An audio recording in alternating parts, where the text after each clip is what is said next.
welcome back to our channel. Today I want to share you about job application and curriculum today. The job or employment application is the official form that employers ask all applicants for a position to fill out. The job application is filled out offline in pen and paper format or occasionally online. The job application provides a consistent format with the same question that must be answered by each person who applies for an open position. The job application is a legally defensible listing of your job applicant's employment history, educational background, degrees, qualification, references, and more. Unlike the resume and cover letter that are written and formatted to highlight the applicant's most significant and impressive credential, the job application is a listing of questions that require factual responses. Dates of employment, position held, names and contact information for supervisor, dates of degrees, name, address, and phone numbers are examples of facts required on the job application. Employment requires applicants to fill out an application. The job application is used for assorted reasons by employers. The job application allows the employer to collect the potential employee's signature, verifying that all statements on the job application are true. The applicant's signature on the job application allows the employer to verify the truth of all contents and gives permission for references checking, background checking, criminal history checking, and often reviewing the result of drug testing. The job application provides name and contact information of references and employers, especially direct supervisors. Depending on the application, the job application asks for the applicant's social security number and the applicant's available work schedule. The job application asks whether the applicant has ever been convicted of a crime. The military record is also requested on the job application. Finally, most job applications ask if the potential employer can contact the applicant's current employer for employment information. Negative responses is not a statement about the applicant. Rather, it is viewed as normal that applicants want to protect their current employment. All job applications and with the applicant's signature certifying that all started is true and granting the potential employer broad permission to check the applicant's suitability for employment and to check the applicant veracity. An application for employment is a standard business document that is prepared with questions deemed relevant by employees. It is used to determine by the best candidate to fill a specific role within the company. Most companies provide such form to anyone upon request, at which point it becomes the responsibility of the applicant to complete the form and return it to employer for consideration. The completed and returned document notifies the company of the applicant's availability and desire to be employed, as well as their qualification and background, so that a determination can be made as to the candidate's suitability to the position. Definition: from the employer's perspective, the application serves a number of purposes, vary depending on the nature of the job and the preference of the person responsible for hiring, as each organization should have an application form that reflects its own environment. At a minimum, an application usually requires the applicant to provide information sufficient to demonstrate that he or she is legally permitted to be employed. The typically application also requires the applicant to provide information regarding relevant skill, education, and experience. The application itself is a minor test of the applicant's literacy, penmanship, and communication skill. A careless job applicant might disqualify themselves with a poorly filled out application. The application may also require the applicant to disclose any criminal record and to provide information sufficient to enable the employer to conduct an appropriate background check for a business that employs works on a part-time basis.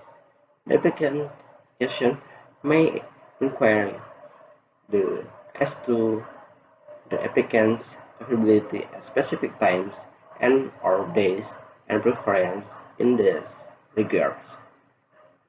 Employers may be prohibited from asking applicants about characteristics that are not relevant to the job, such as their political view or sexual orientation. Standardization and regulation. The employment application is not a standardization form, so every company may create its own as long as regulations set by the government are adhered to. Document element. At a minimum, application usually asks the application for their name, phone number, and address. In addition, application may also ask for previous employment information, educational background, emergency contact, and references, as well as any special skills the applicant may have. The three categories information that application fill are very useful for discovering our physical characteristic, experience, and environmental factor. Physical characteristic. If the company has a bona fide occupational qualification to ask regarding a physical condition, they must ask questions about it. For example, the job requires a lot of physical labor. Do you have any physical problems that may interfere with this job? Second, experience. Experience requirement can be separated into two groups on an application: work experience and educational background. Educational background is important because it allows a potential employer to evaluate an applicant's performance in school as well as make determination as to personality and intelligence. Work experience is important because it will inform a potential employer if the applicant meets their specific needs. Companies are usually interested when applicants were unemployed, why the applicant left their previous job, and their highest position at their previous job. Next is socio-environmental qualification. Companies may be interested in the applicant's social environment because it can inform them of their personality, interests, and qualities. For example, if they are extremely active within an organization, that may demonstrate their ability to communicate well with others. Being in management may demonstrate their leadership ability as well as their determination. And next, photograph. Custom vary from country to country when it comes to the inclusion or non-inclusion of the photograph of the applicant. In many English-speaking countries, notably the United States, this is not customary, and books or websites giving recommendations about how to design an application typically advise against it unless explicitly requested by the employer. In other countries, for instance, Germany, the inclusion of a photograph of the applicant is still common, and many employers would consider an application incomplete without it. And next is curriculum vitae.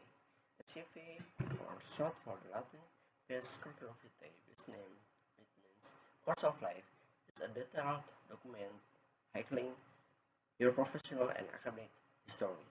CVs is typically include information like work experience, achievement and awards, scholarship or grants you've earned, coursework, research project, and publication of your work. You may be asked to submit a CV when applying for jobs in academia or a job outside the US. How to write a CV? While your CV should be specific to your background and tailored to the job for which you are applying, there are several steps you can take to ensure you write an effective CV. Most CVs include the following information: contact information, academic history, professional experience, qualification and skill, award and honors, publication, professional association, grants and fellowship, licenses and certificate, volunteers work, personal information optional, hobbies and interests optional. And here are several steps for writing a simple CV. First, 1. Include your contact information. This includes your full name, phone number, and email address. Including your physical address is optional. 2. Detail your academic history in reverse chronological order. This can include your postdoctoral program, graduate school, undergraduate school, and high school. Only include your most recent educational experience that's attended in optional. 3. Record your professional experience. And 4. Include relevant skills and qualification. 5. List honor and awards. 6. Include qualification and presentation. And the last is list your professional association and affiliation. There are enough for this vlog. Thank you for watching and see you in the next vlog. Thank you.